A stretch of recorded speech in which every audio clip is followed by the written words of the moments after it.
Hello beautiful people, thank you so much for joining. It's your girl Donnell, aka Wheatless Vegan, and I'm here with a loc journey update. I just wanted to come here and just show you guys what my hair looks like before too much more time passes, and give you a couple of other little updates about me since the last time we spoke. So for starters, these are my locs. And I really wanted to make sure that I showed you guys what my locs look like without me retwisting them for some weeks straight. I can't really remember the last time I retwisted them. Maybe it was like, it could have been almost 4 weeks ago now. I don't even know. I'm not paying attention to the time in that respect with when was the last time I retwisted them. I usually just do things based on how I feel and I just try to go with the flow. But in this case, I really wanted you guys to see what my locs look like without them being like freshly retwisted or retwisted from a week ago. So this is what they look like here. And I mean, it's been easy, of course, doing things because I haven't had to worry about retwisting my locs.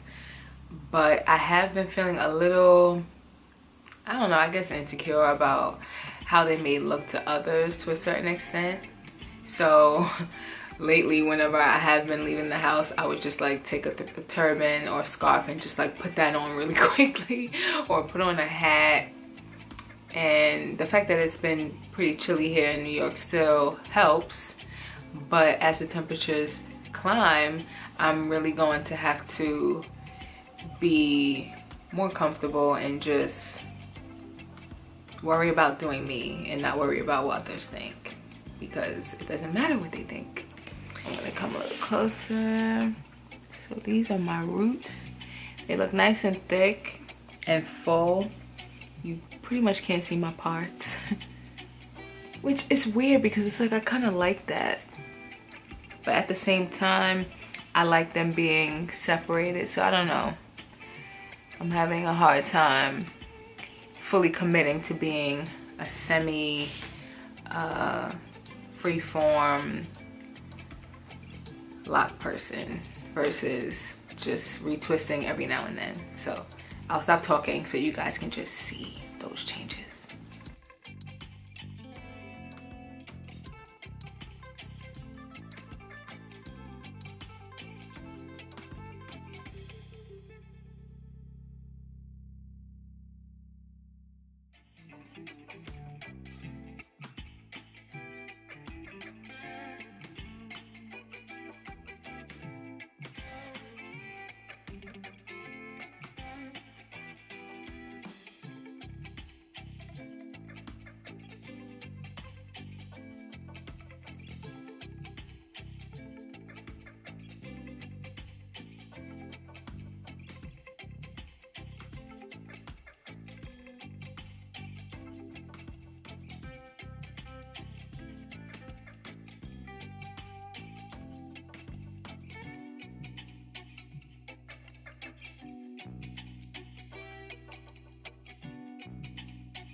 Okay, so those are the up close changes to my locs, and I'm not sure if you guys can really see those changes.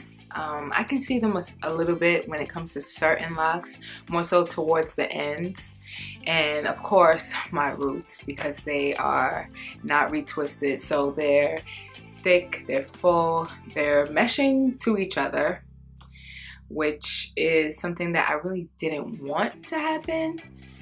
But I'm noticing the longer that I go without separating my locs, or like what they call popping your locs, the longer that I go without doing those things, the more the strands start to like mesh and connect to other strands from other locs, and it gets all crazy.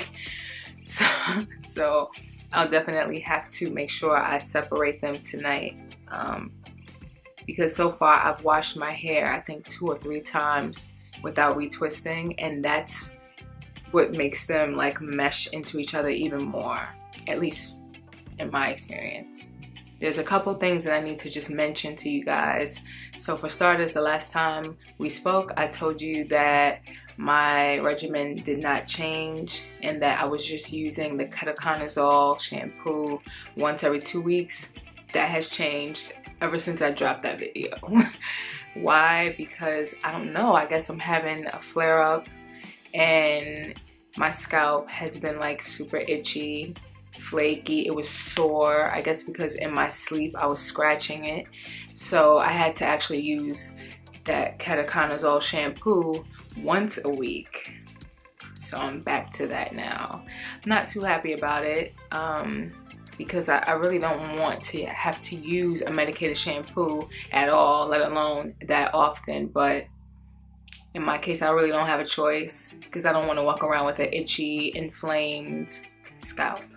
So now I'm back to washing with that shampoo once a week on my scalp, and I'm still using the Trader Joe's Tingle Tea Tree Tingle, I think it's called. You can check out my last video. I definitely showed what that bottle looks like and gave the name. But yeah, I'm using that like on my ends, on the loose hair. I know you guys are probably looking at me like I look a little different compared to my last videos. Yes, because I am barefaced. No makeup today. The only makeup is my lip gloss over my lip balm. I don't think that counts. But the reason for that is actually because I've been noticing that my skin on my face has been like breaking out. And I don't know why. I haven't been doing anything except for just tending to my baby. So I'm not sure like what's really causing it. I use a very mild cleanser. I always use a moisturizer, which is also mild. It's actually made for babies with sensitive skin. And still, I even went 5 days on like this aloe, not really an aloe challenge, but I guess in a way it was a challenge. I did record what my skin looked like for 5 days straight after I washed it, blot dried it, and then applied pure aloe, let it dry, then rinsed off the aloe, put on my moisturizer, and I did that 5 days to see if I would notice a difference, to see if it would clear up what was going on, and it really didn't clear it up to me. My skin still feels pretty itchy, and it's mainly my cheeks. Don't mind my nails, sorry. My manicure got interrupted this morning. But yeah, it's mainly like all of this here. And I was actually looking online, trying to do some research on this because I was thinking that this might have something to do with like the whole postpartum life. So things tend to happen after you've been pregnant and then you're no longer pregnant.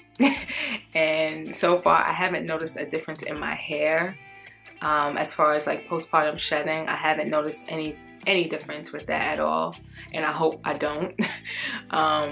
But when it comes to my skin, definitely it's something that's going on. I don't know if it's like a chemical imbalance.